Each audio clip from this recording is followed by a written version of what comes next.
સાબરકાંઠાના ઈડરથી મહત્વના સમાચાર મળી રહ્યા છે। તો ઈડર ખાતે યોજાનાર ભગવાન જગન્નાથની 26મી રથયાત્રાનું પ્રસ્થાન થયું।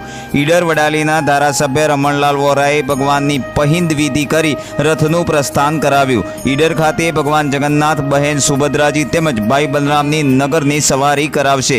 ભગવાન જગન્નાથની 26મી રથયાત્રાને લઈ ભક્તોમાં અનેરો આનંદ। સમગ્ર રથયાત્રાના રૂટ ઉપર ચુસ્ત પોલીસ બંદોબસ્ત ગોઠવાયો।